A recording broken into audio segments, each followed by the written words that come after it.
Hey everybody, it is Kellen Nitro for Nitromaniac TV's Wrestling Unlimited coming at you live with another Nitro's take for the first pay-per-view event from WWE of the year in 2021. And joining me on the line is, WWE fan and fellow wrestling kind of hyper super fan, the mysterious, the mighty TL. TL, welcome to 2021 and Nitromaniac TV. Hey, shout out to 2021. It is good to make it here. I need a little bit of a correction. I don't know if I'm a WWE fan, really. I used to be. You could say I'm a WWF fan. And then E's like, meh. Are you a Royal Rumble fan? Oh, absolutely. This is like, to me, this is the Super Bowl for wrestling. Well, this is my Super Bowl as well. This was the 2021 Royal Rumble, as we take a look at it, that emanated from the WWE Thunderdome in Tampa/St. Petersburg, Florida. The event date was January 31st, 2021, and we're going to run down the card and tell you what we loved, what we hated, and not so much the stuff that made us go meh, but maybe a couple things that made us indifferent. Yeah, that sounds about right. Yeah. Did you start with the pay-per-view proper, or did you get a chance to watch the women's tag title match on the pre-show?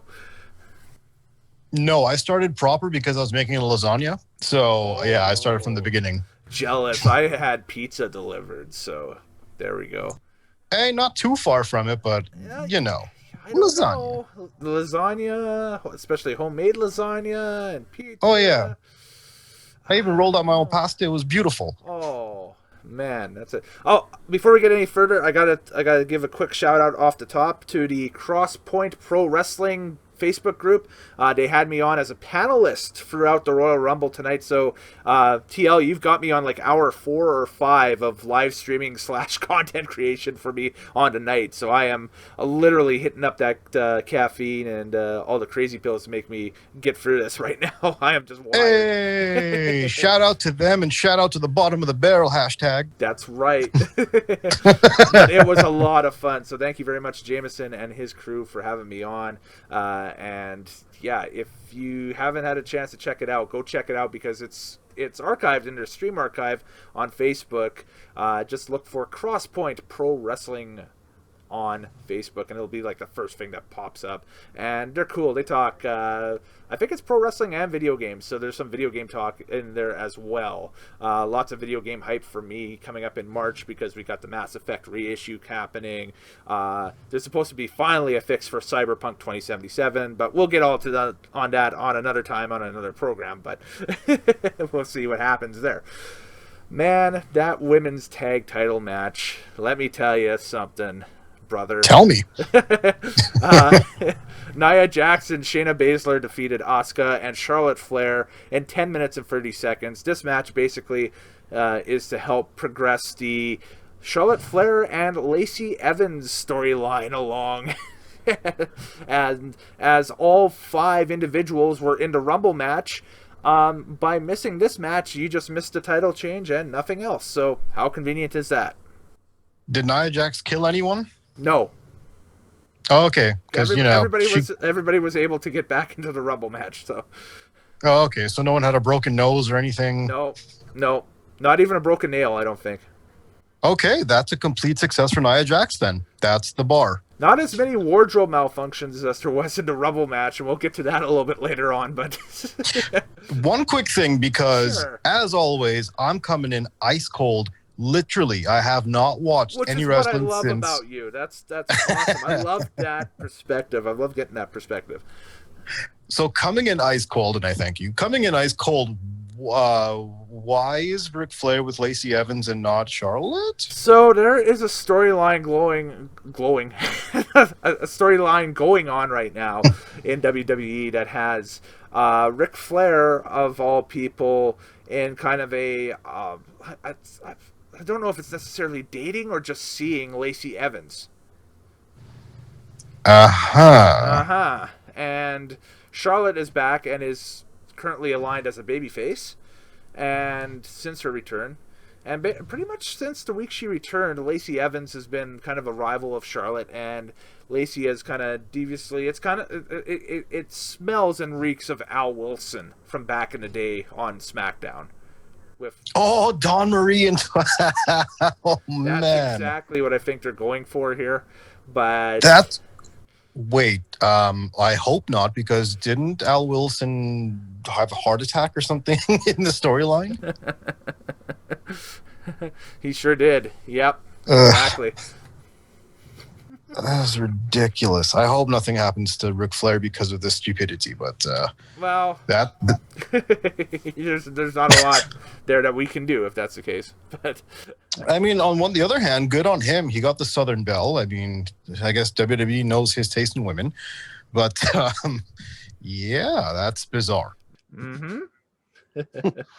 Oh, who was the guy that back in the day did that song How Bizarre? That was a one-hit wonder. You know what? I can literally hear it in my head with the little guitar thing, but I don't know who made that song. That's one of those random 90s things. That's all right. It's a random 90s song, but it just popped in my head right now for whatever reason. How Bizarre. It's like Closing Time. I don't know who did that.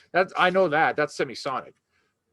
I don't know who that is. The only reason why I know that is because I just watched a Song Exploder episode on Netflix about it. That's all. Because there's a series. All right, let's jump to the Royal Rumble before I get too lost in things I have no idea about.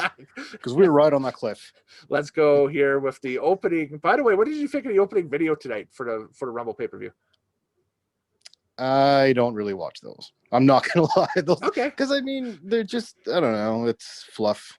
Those don't ever grab me. We go What right I did notice Go for it. It Go. took 15 minutes to get into the ring of the first match. Yes.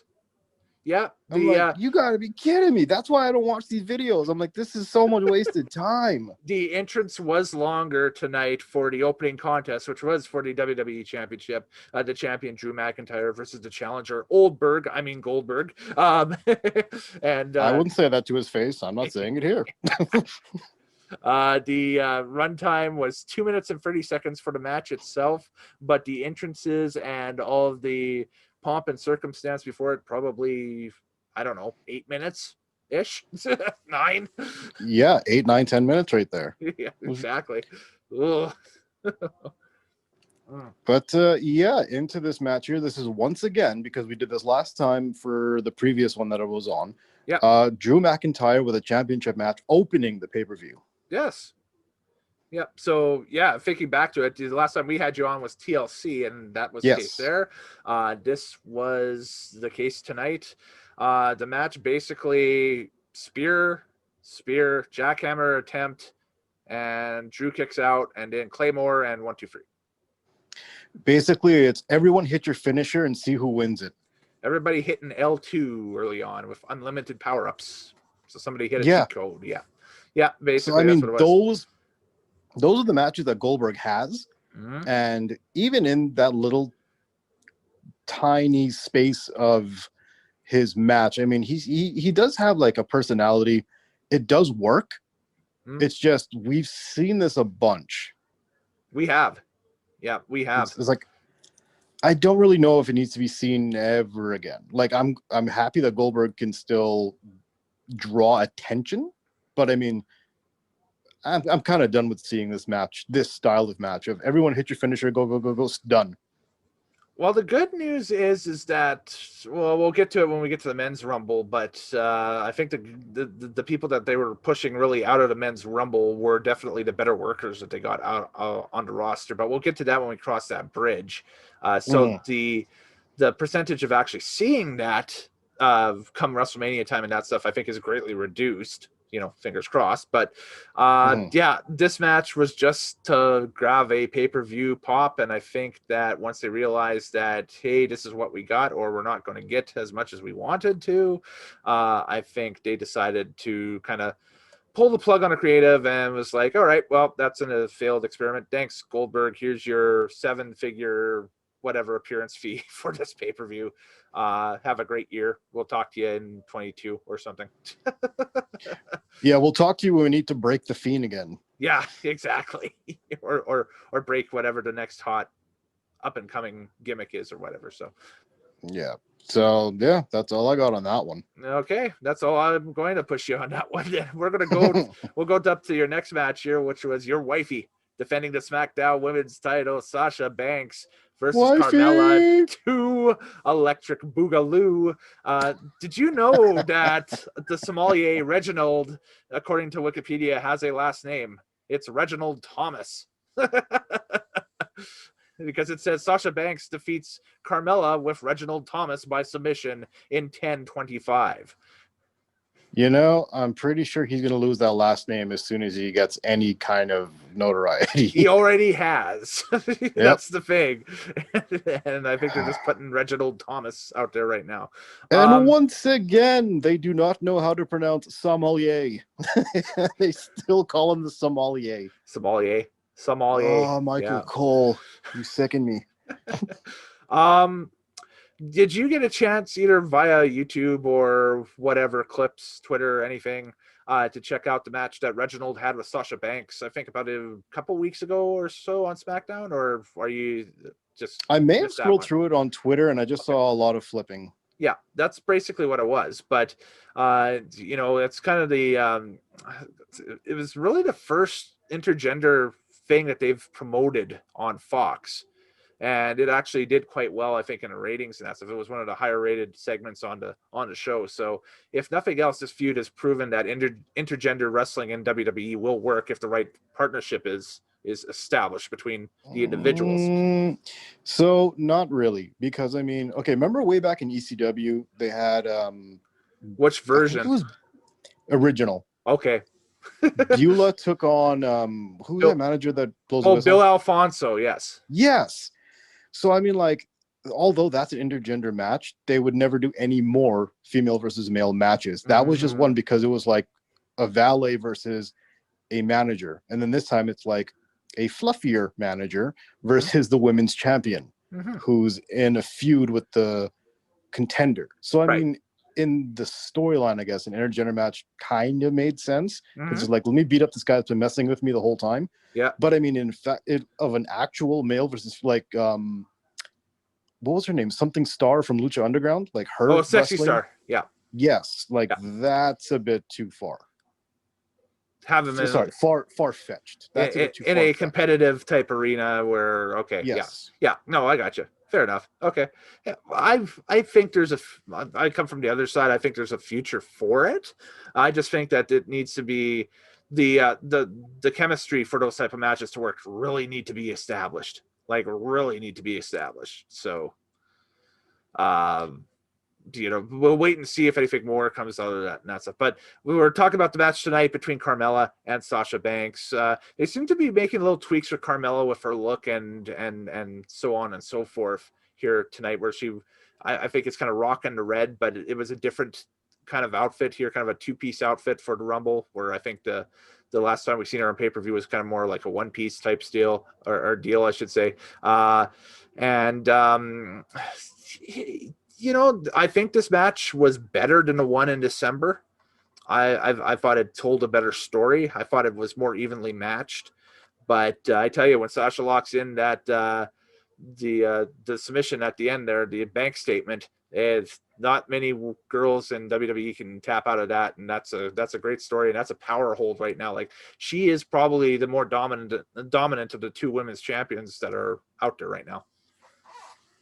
Well, yeah, she's wifey. I mean, she's the boss. She's the best. She's dominant. And by the way, I really want them to start calling her hometown Boston. Boston. That's what it should be. Coming from Boston or town, Massachusetts. Anyways, that being said, this match to me was kind of a duplicate of their previous match. I mean, Carmella's green. She can't really wrestle. Like, half of her match is her just yelling loudly for everyone to hear. Like, she's just gonna hit Sasha Banks in the head and she falls to the ground. She keeps beating on her. What are you gonna do now, Sasha? Like, half of her wrestling is just yelling because I don't think she can do much else. Lots of loud noises. All right. Yes. Lots of loud noises. Speaking of which, good transition. Loud noises. That's not what we're getting from the commentary, and it bugged the heck out of me. Like, I wanted to throw something. Michael Cole he was commentating throughout the whole night, and I heard it especially in this match, like it was the video game. Like, you ever play like the old video games or any year of the WWE whatever they put out? Yes, How like the I do. commentary I is do own at least one WWE video game. Yes, one or 15, but yeah, whatever. the commentary never matches what you want it to do, and it's just dry, and it feels like they're actually reading a script. That's exactly what it sounded like tonight. Like, Michael Cole's like, she's got in the bank statement and the tap in that's over. It was like, where is your excitement? Where's like bank statement, she's tapping, like something. Yeah, He's literally reading a script. yeah. I mean, that's the one thing that I wish that they would do too, is kind of give the. Unfortunately, we'll have to probably wait until Vince is either cold and dead in the ground or moved on or something to see. But I'd love to see the announced staff just get more liberty and call it like a legit sporting event. Right now, it's just kind of more like that. But the problem is I think with the whole deal with Peacock and everything in the States, I think that's going to be a little bit pushed more as a WWE now is going to be more of a content creation company. And you know how content creation companies are. It's quantity, not quality. So I think that's going to be one. Well, the WWE is amazing at that. Yes. Yeah. The quantity of stuff they produce is second to none. They're like a major network. The problem is the quality of it from time to time is it's trash. Yeah. Let's call a spade a spade. Okay, it's trash. Sure. But, Sasha Banks retaining the women's title, going to WrestleMania, perhaps? SmackDown Women's Champion? She better go to WrestleMania. Well, we'll wait and see. There's still 2 pay-per-views between now and WrestleMania, I found out. So, not just No Mercy, like there's another one? There's another one. There's Elimination Chamber as well. Oh, that's right. Mm-hmm. So We'll wait and see what happens there, if those are going to be brand exclusives or what the story will be. Yeah. Mm-hmm. Well, like Goldberg, who's next? Well, who's next? It was the Women's Royal Rumble, the 2021 edition of the 30 Women Royal Rumble. And we'll go through and we'll announce the winner here right off the bat. So the winner of the Women's Royal Rumble for 2021, Bianca Belair, eliminated Rhea Ripley. The time for this match was 58:50. Who got the Rick Martel Award for the Iron Man on it? I call it the Rick Martel Award because it's classic, but I think good one. They're giving it to Bianca Belair won the thing, so she ended up staying in there probably the longest. The next longest though was Naomi from Raw. She entered at number 22 and was eliminated by it doesn't say exactly. Well, eliminated by Nia Jax and Shayna Baszler. There we go. Right. And that was at 47 minutes and 43 seconds. So we'll give, other than Belair, who ended up winning the thing in 58:50, she came in at number 3, so knocked 2 minutes off of that. So Belair was in there for 56 minutes and 50 seconds to win it. So we'll give Naomi the Rick Martel Award for being in there the longest and not winning at 47:43. Yeah, she came in at number 2, and Bayley, I guess, number 1. Mm-hmm. And they did a lot of work while they were in there. Lots and lots of work. It was pretty good. Yep, and I think the best conditioned athlete in this match ended up winning it, because Bianca Belair, let's face it, is an Olympian, or could be an Olympian. Yeah, legit. Yeah, like legit. Like, you look at her record and that stuff in university and everything like that in the States. Like, she was like, it was either WWE or U.S. Olympic team. Pick one, and she chose WWE. Like, insane. Exactly. So, she's a top athlete. I just want to jump to the end segment when they're down to the final 3. Absolutely. Sure. Yeah. Let's do it. So in the final 3, you've got Bianca Belair, Rhea Ripley, and Charlotte Flair. Yes. Now, they could have cut right to the ending if they had just had Bianca Belair come out of nowhere and flip both of them over the ropes at the same time. Yep. Like, further showing her strength. But like the fact that they had Ripley and Bianca kind of just like hit one elbow shot, two elbow shot, and then Charlotte Flair kind of falls off the apron, eliminated. And then Bianca and Rhea Ripley just have this like, no, I'm going over the rope. No, you're going over the rope. No, I'm going over the. It's like, ugh, just pick one and go. And they finally did, and it was Bianca standing in the ring at the end. But it was just like, just have Bianca flip them both. I think I think the reason why that happened is that this was a opposite trend, I should say, of past WWE pay-per-views that have happened, where they've tried to have crammed too much into a 4-hour period. They underbooked this one, believe it or not, because the runtime for this one at the end of the night was 3 hours and 50 minutes. They came up 10 minutes short of that 4-hour mark.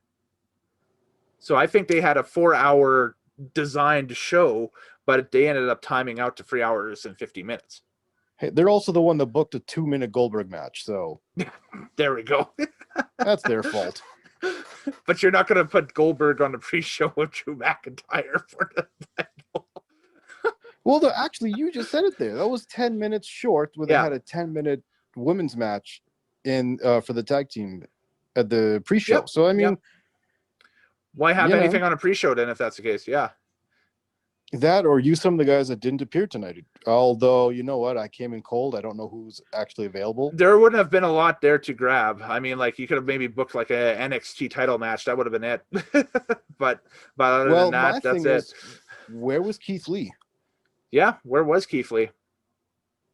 Okay, so he's not injured or anything. He just wasn't booked. They maybe kept him out for COVID concerns, because he and Mia Yim are an item and they live together. So, and Mia ended up testing positive for COVID. So she was supposed to be in the Women's Royal Rumble, but she didn't, obviously didn't participate, wasn't allowed into the Royal Rumble bubble, if you call it that.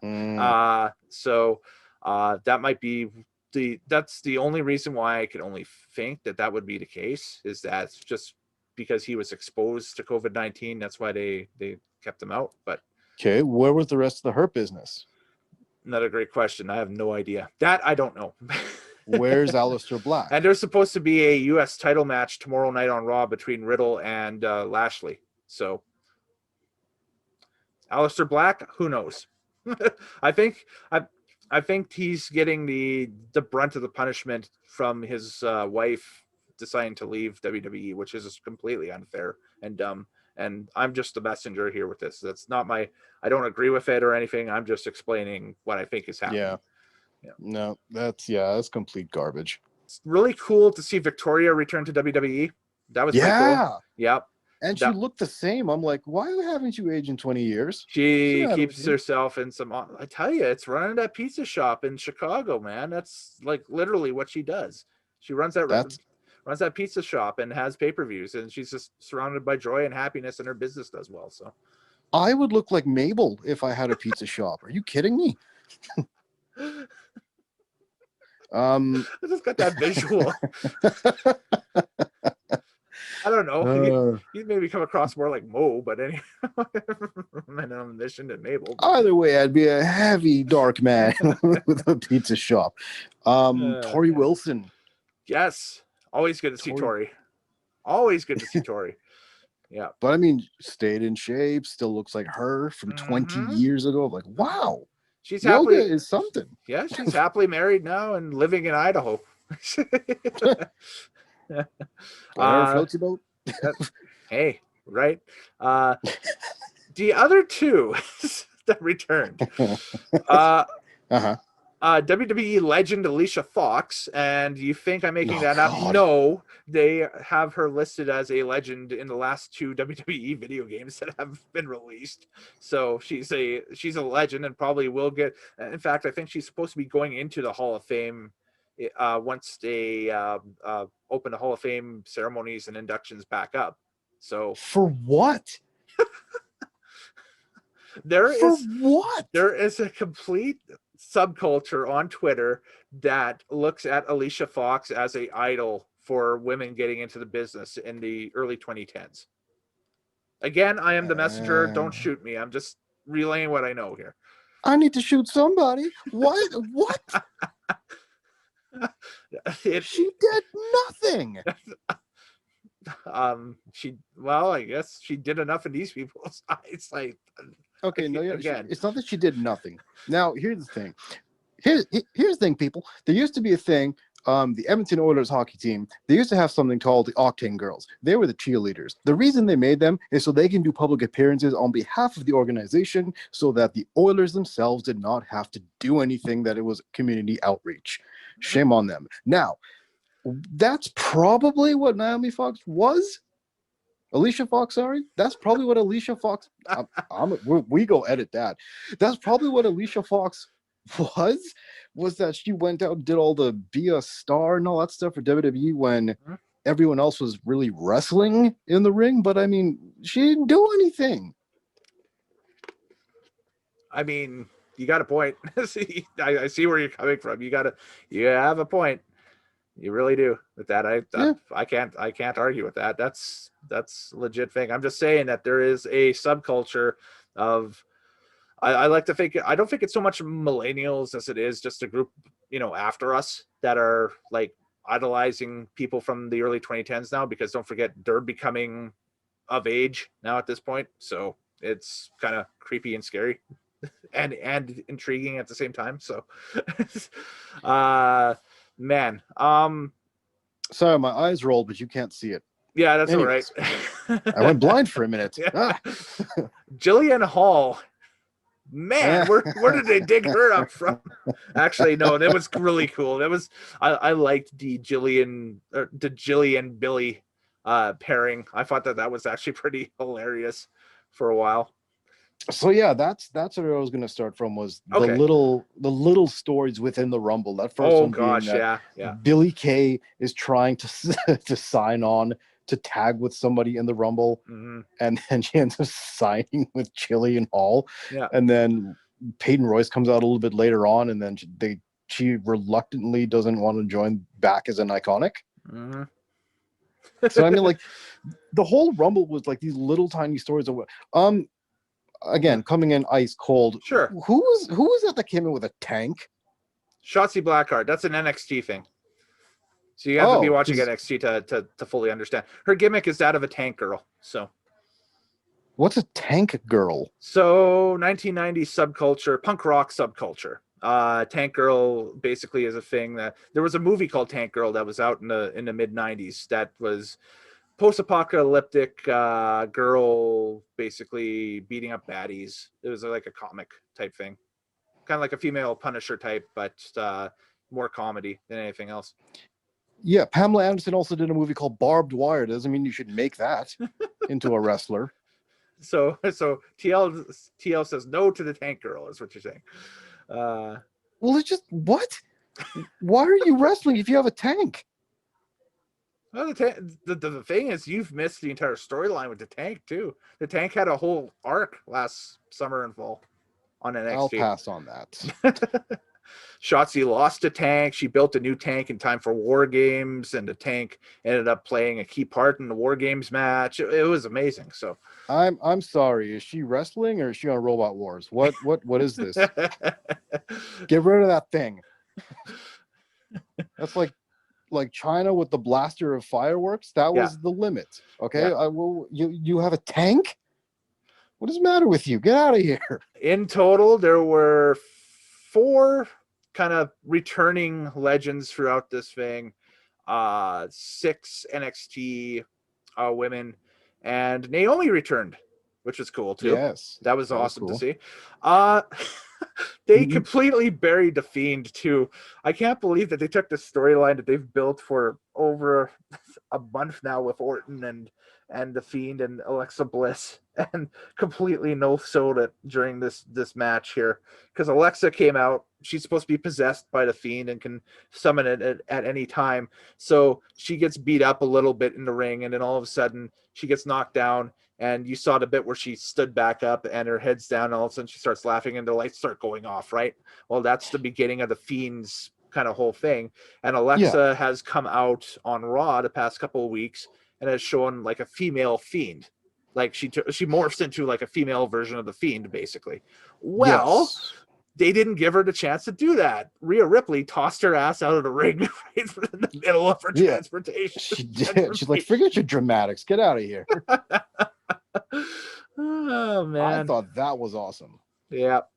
It was good. I mean, it was good. But I mean, it's crappy for a storyline. And I know that, you know, people like Alvarez and Meltzer and that stuff are going to take like hate calls over that tomorrow and in the ensuing days. But, you know, that was one of the disappointments, but yet funny lulls of the evening for me is that we got absolutely no payoff to that storyline whatsoever. So, well, Dems the breaks when you get a storyline that's absolutely preposterous. Okay, you know what? There is one more thing that Alicia Fox actually did, and that was in this Rumble. She won the 24/7 title against R-Truth. Why did he come to the ring again? Was he being chased? No, he thought it was his number in the Rumble, and it was the wrong Rumble. Oh, they're still doing that thing, aren't they? Mm-hmm. Where R-Truth doesn't know when to come out. That's right. He thought it was his time. So he comes out there. Somehow, Alicia Fox pins him and takes the 24/7 title. Then she gets eliminated. And then R-Truth gets it back. Yep. Rolls it on the outside because it is a 24/7 title. So you can get, you know, pinfall, submission, count out, disqualification. And, you know, doesn't really matter where you are. You can win or lose the title wherever a referee is. It's kind of like the old hardcore title. So. Yeah, exactly. But I mean, that was just one of the many little weird things that happened in the Ladies Rumble. Also, what happened with who is Charlotte feuding with again? Asuka. Lacey. Oh no, Lacey. Lacey Yeah, Evans. Lacey Evans. Sorry, yeah. Okay, so Ric Flair was helping her out in the Rumble as well. Yes, as a distraction to move that thing along, because Ric Flair don't take no guff from nobody, including his own daughter, and he'll bang whoever he wants to bang. The storyline is it's already bizarre, and now it's getting worse. She had brass knuckles? When did she have brass knuckles? Is that for the tag team match? That was during the tag match. That's how the tag titles changed hands, was brass knuckles. Okay, yeah. See, they mentioned that somewhere in there, and so I was like, "What is going on here? Why is Ric Flair helping her?" And Lana came back. Yep, Lana was legit hurt before Christmas. She was supposed to be Asuka's tag team partner to win the women's tag team titles, but ended up getting hurt and then like legit injured, and has come back now. So. Okay, so, well, like I said, throughout this whole women's Rumble, just little peppered stories here and there, and it was kind of entertaining throughout. Not gonna lie. Yeah. So that was that. There's not really a whole lot else in this Rumble match to really take a look at. Just that the last thing I'm going to leave you with is Bianca Belair, Sasha Banks, WrestleMania. You in or not? Yeah, Boss versus Banks. Absolutely, if it's Boston Banks. Boston Belair. Absolutely, if that's Boston Belair. I mean, that would be awesome. Yeah. Bianca versus the Boss. I'm down with it. I am too. Banks was going to have quite a time carrying her. You still think she's a little green? Quite the time carrying her. Absolutely. Oh. And I was going to touch on this too. The wardrobe malfunctions during this match. There was quite a few as well. Really? It was really funny. Yeah, if you're watching kind of carefully what was going on. So Liv Morgan comes out with this. It was a tribute to Christina Aguilera in the Dirty video kind of outfit that she had going on. I thought it was like at first when I saw it was a nod to Shawn Michaels, but then I was corrected because I was still in the Crosspoint chat at that point by somebody else that said, no, it's a tribute to the Dirty video by Christina Aguilera. And then, sure enough, you look at the chaps design, you look at the top she was wearing and stuff like that. It was from the Dirty video that Christina Aguilera cut 20 years ago now, because that came out in 2001 as well. So there we go. she gets tossed and the top goes, see ya. On the outside. She was wearing something underneath, so I think she prepared for that eventuality, but still was really funny to see out of that. Victoria had an issue where, have you ever bought a t-shirt and you had Freds hanging off the bottom of it? And Yes. you go through your work day and somebody's like, hey, you got a Fred hanging off your shirt. And it's like, okay, well, I'll cut it with scissors or whatever. She had that on some point in her costume. The problem was the Fred was about 40 feet long. So you could see the thing in the bottom of the cameras and that stuff, because they're using these 4K and 8K cameras now and everything. And yeah. So that was another thing there. What else? I took note of a couple more that happened, but they're probably pretty minor stuff. Well, I mean, the one thing I did like is that they did load up the ring until Mhm. Rhea Ripley got there, and then she started just tossing people She was left, bulldozer, yeah, exactly. She literally was bulldozer. So, but you see, the reason I don't like that she was the one that lost the Rumble yeah. was because she's had such a very bad year. Mm-hmm. After WrestleMania against Charlotte Flair, she's just had like a year of being pushed down. Right.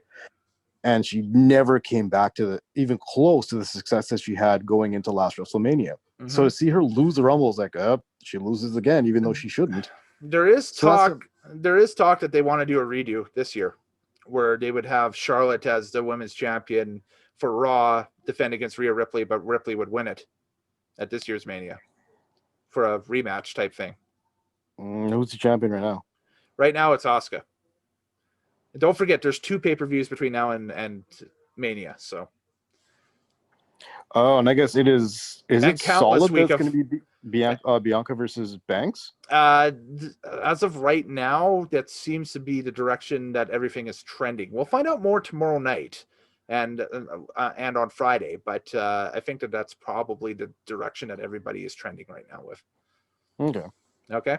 So let's move on. Finally putting a bow on that one, to the last man standing match for the WWE Universal Championship. I love this match. This was Roman Reigns, the champion, with Paul Heyman taking on Kevin Owens. This match ran 24-54. Reigns retained, and man, this was hard hitting. This gave me just memories of Mankind and The Rock back in the day with the last man standing from the Rumble in '99. Yeah, so what was the thing I said last time about Kevin Owens? Do you remember? I'll take that as a no. When the match is set up, even before, again, coming in ice cold. Mm-hmm. The match is Roman Reigns versus Kevin Owens, and I say to myself, why do I even bother watching this match? Kevin Owens will not win. Right. And what happened? He did not win. He lost. Exactly. Yes. I'm like, this match is so pointless to me. Mm-hmm.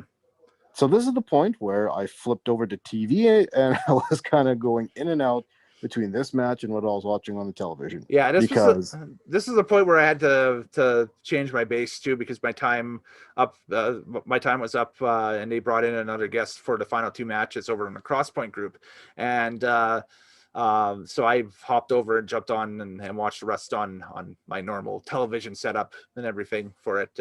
But again, I really enjoyed this match. I've laughed and lolled at the spot with the handcuffs at the end, with Roman kind of handcuffing himself or getting handcuffed to the truss or chalice at the end, and couldn't get up there and move or anything like that. But Heyman, being sneaky as he is, has an Allen wrench or a key or something like that to get him. It wasn't just that; it was that he grabbed the referee who was almost at 9, and he gripped him by the shirt and threw him into the light to knock him out. So he'd stop counting. That too. Yep. That too. Definitely. Was good. Yep. Yeah. But I mean, throughout this whole match, I mean, has some good spots here and there, a lot of good action. Mm-hmm. Kevin Owens is a great worker. Roman Reigns has found his niche. He knows what he's doing now that he's a heel. Paul Heyman is a great.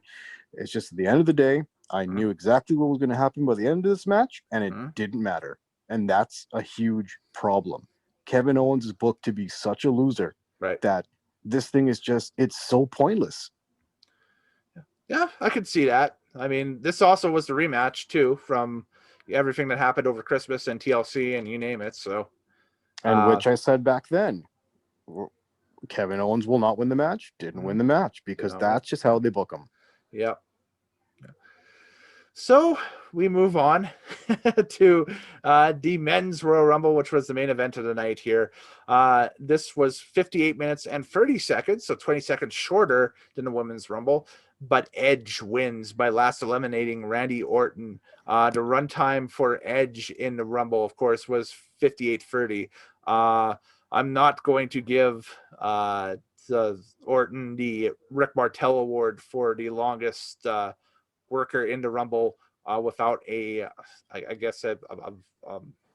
without an elimination or without winning, I should say, because he took the coward's way through this Rumble. He got quote unquote hurt early and then sent to the back and waited until the very end to come out and try to RKO Edge, even though they say that he was in the Rumble for 58 minutes and 30 seconds. Yeah, kind of, sort of, but he got hurt and wasn't in the match for an awful long time. So, okay, I think I know what to name the award, but I need your help a little bit here. Okay. Remember, once upon a time on Raw, they were having a Royal Rumble, and whoever won it would be the GM of Raw. And the Sandman was the last guy left in the Rumble, and then everyone thought he became GM, but then somebody who didn't get eliminated tossed him over. Right. Who was that? Was that Regal? I have to look back and see. I don't know. Okay. I can't remember. But you know what I'm talking about. I know what you're talking about. Yes. Yeah. Yeah. Okay. Whoever that guy was, that's the award that Orton got. Yeah. So until then, I'm going to stick with Rick Martel because that's that's a classic thing. It's like the Maven Award. You didn't get eliminated, so you come back or whatever. The Rick Martel Award. Wouldn't that be like Daniel Bryan? Yeah, I think so. Yep, because Daniel Bryan, let's see, he came in at 17 and was eliminated at 24. So yeah, I would say that was probably it. Bobby Lashley eliminated Damian Priest, but that was over a shorter amount of time. So yeah, so give the award to Daniel Bryan for this Rumble. Yeah, for sure. Oh, I like that Damian Priest guy, man. He looks like I haven't seen him before. I guess he's an NXT guy. I haven't seen him before. He was the only NXT representative in the men's Rumble. He is a former North American champion in NXT.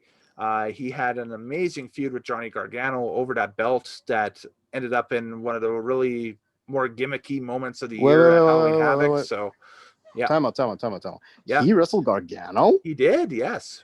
But he was almost like eye to eye with, I think it was Strowman or Kane or something, like height-wise. And believe it or not, when he wrestled Gargano, he was a babyface. Gargano was half his height. Gargano was the heel in that match. I know, crazy, right?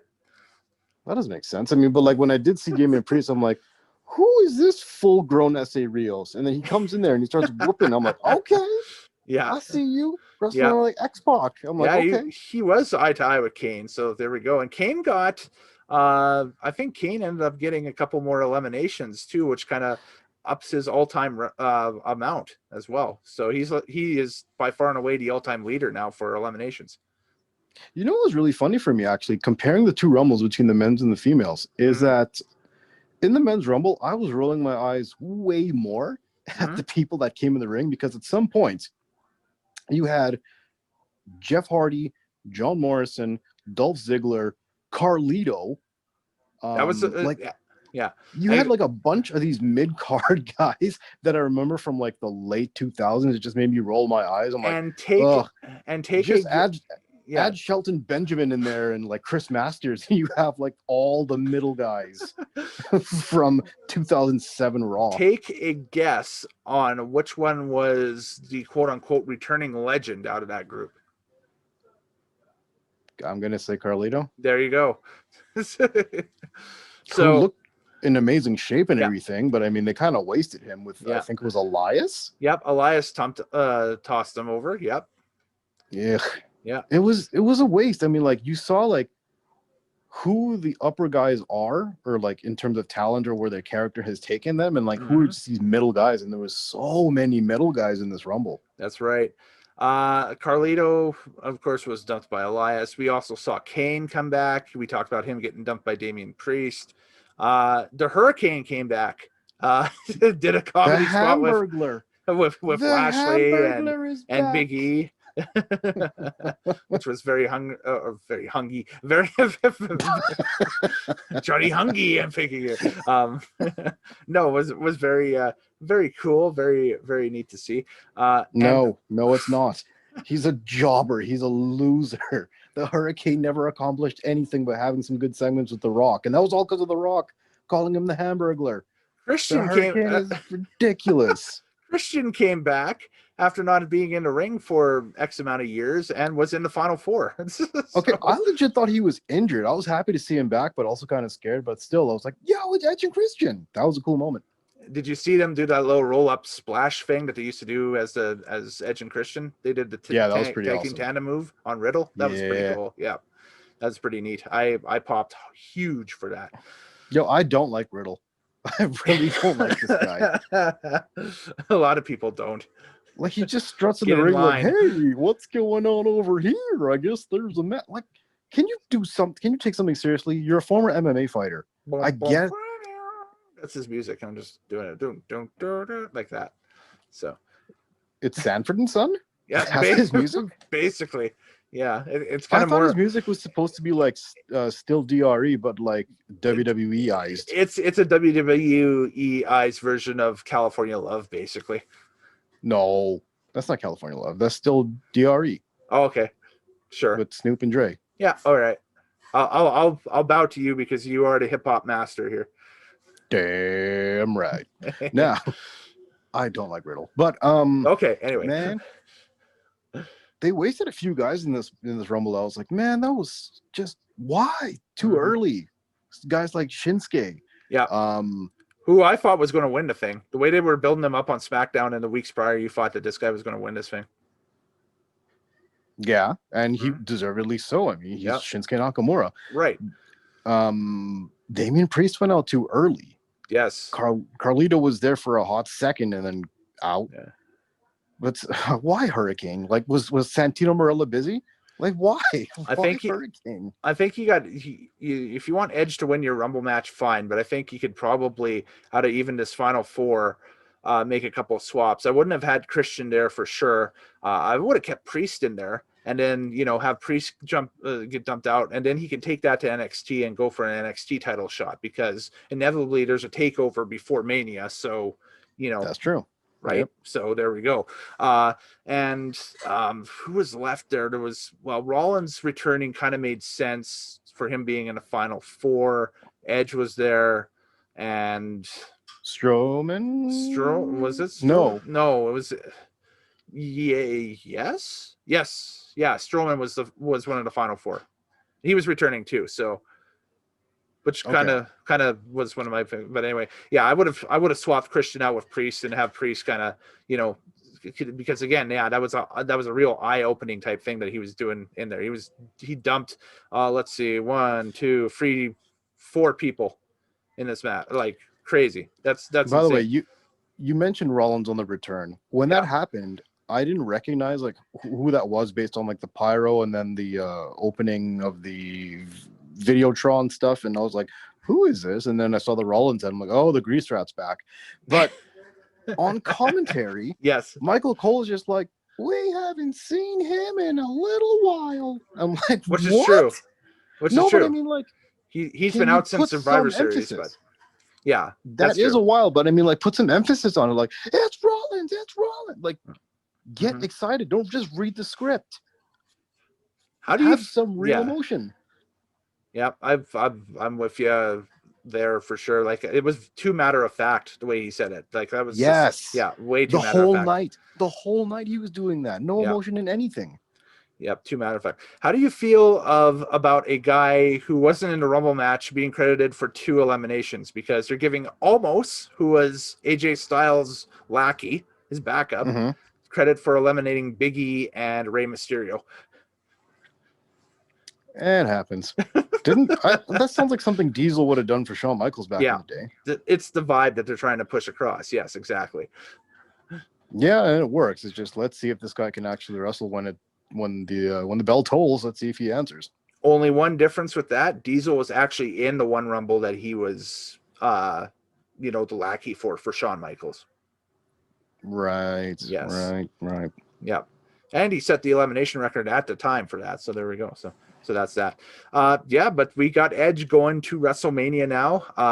And of course, his brand is undetermined right now. He was Raw last year. Does he go after Roman and the SmackDown title? Does he go after Drew and the WWE title? We'll find out probably tomorrow night on Raw, where people are talking and saying that, hey, Edge might make a decision then, or he might make a decision on Friday. But I think scuttlebutt from already the early rumors and that stuff is that he's going to be on Raw tomorrow night. So we could find out as early as the end of tomorrow night's show what he's doing. But that's that's your Rumble winner. Is, like I said, Back to the Future. The guy who won it in 2010 has won it again in 2021. And that would have been so awesome with people, and they even like made the ending as if a crowd was there. That would have been a major pop. Is like the whole, oh my God, it's Orton, and then he's gonna throw him out. Wait, there's the switch, and bam, Orton wins the Rumble. But it's like, that would have been so much better with people. Yeah, and that's one of the things, we're having events like this, during the pandemic is kind of that's the one thing that kind of lacks out of them and that stuff. And of course, that always factors into the end of the night ratings out of 10 that I like to do for these shows and that stuff. So I'm going to give this one a 7.5 out of 10. How's that? 7.5. And we'll give that, the high points of the night being the Women's Rumble, which I thoroughly enjoyed, the bits in a Men's Rumble with like watching Damian Priest in the Men's Rumble. I enjoyed that Last Man Standing match was awesome. The vibe around Bianca Belair winning the Women's Rumble was pretty cool. And getting a chance to see people in the Women's Rumble like Toni Storm or Santana Garrett or Liv Morgan get cracks in the Rumble once again, that were former and future or current NXT stars that are finally getting their nod on pay-per-view. So 7.5 out of 10. Okay, I'm giving this one a 5.5. Okay. It's just because this is one of those Rumbles that I'm not going to ever go back for. Yeah. Like, it just doesn't, like a Rumble without the crowd. It was just really, it did not have that same feeling. It doesn't. It just doesn't. Yeah. It doesn't. There's you don't have that live excitement of a pop, a real pop when somebody comes out and just like, whoa, who's that? Like, and the commentary just made it even worse the whole night. By the way, we may have glanced over a little bit of something here. Go for it. There was a rapper on the show and Booker T was there. What was that? Bad Bunny. I don't even know who that is. So I had to Google it myself. Nobody in the Crosspoint group knew who it was either, so we were all scratching our heads. And then somebody posted up a link that apparently this guy was the top streamed hip hop artist on Spotify last year for 2020. And I'm a hip hop guy, and I don't even know who this is. He recorded a song about Booker T called Booker T. And that's why Booker T was there. In his GI Bro outfit, just standing in the middle of the stage. And that was the most awkward thing. I was like, what is happening? And I kind of got hyped there for a second because I was like, if Booker T drew number 1 for the Rumble as a legend and is returning, I'm like, this is one of the greatest entrances of all time. But the problem is that the announcements on who got number 1 and number 2 were made last night on the FS1 show that WWE has, WWE Backstage, and it was Edge and Orton. So, so I was like, well, that it can't be that. So, wow. Do you know what? I didn't know that at all. I thought that, first of all, that's not cool that they would just hand out who the numbers were like that. That's not. That just takes away the excitement. Then again, there's no live audience, so whatever. But when Orton and Edge started out the Rumble and Edge just went straight up and attacked him, that was awesome. Like, okay, we're off to a hell of a start here in this Rumble. So I have to admit that the hot start for the men's Rumble was pretty good. Yeah. Going back to this Bad Bunny guy, though, there's a little sketch that happens in the middle of later on in the show where Miz and Morrison are trying to get Bad Bunny to sign with them or team up somehow. Yeah. And then Booker T comes out and somehow just like intimidates Miz and Morrison. And right there is everything that I saw the problem with how WWE does things is that Miz and Morrison, like especially Miz, next to Booker T, he looks like a child. Like he looks like a wannabe wrestler. He doesn't look real. Okay. So it's like next to real wrestlers, some of these guys look like kids. They look like play wrestlers. They look like fakes, really. Like next to a real wrestler, these guys are jokes. And it never came more apparent than when that happened. I was like, wow, that is shocking. It's like, this is what happened to WWE when they keep having legends come back with their status, and you have the guys that are still in the current roster, but they just don't measure up, and they keep doing this. Also a real mess up, kind of. During that Owens and Reigns match, the Money in the Bank briefcase was back there as like a leftover prop. I thought Miz was going to come out and do something. I thought so too. But it was just there. It was there with his jacket. Yeah, it was kind of strange because they fought to a back that looked like it was or fought to a part in the back that looked like it was like like a wardrobe thing or whatever, wherever they work on wardrobe stuff. And they work on something because there was a second ring back there that they didn't touch. Miz's jacket was back there. I think part of Shinsuke's jumpsuit was back there too, and a whole bunch of stuff, right? And so I thought, like, what are they wandering into like a locker room or something like that, or what's going on? And then, the Money in the Bank briefcase, the same one that Miz brought out with him, was there. Yeah, and so with a dent in it. Yeah, with a dent in it. So I can understand. You're thinking, oh my God, cash in, here we go. Because it's just right there, right? And so you think, hey, there's the briefcase. Where's Miz? And then, but that didn't happen, obviously. So I'm like, why did they? What was that? That just seems like a really big mistake. Yeah, I don't know. That is something that major motion pictures have continuity directors over that type of stuff that takes care of it. But here, obviously, no.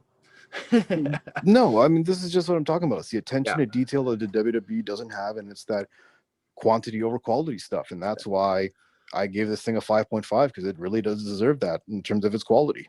Fair enough. Hey, man, this was fun. This always is fun to sit down with you and take a look at these events. And I just wish we could have been, hanging out in person and checking this out over like a pint of beer or something like that. But, maybe next year for sure.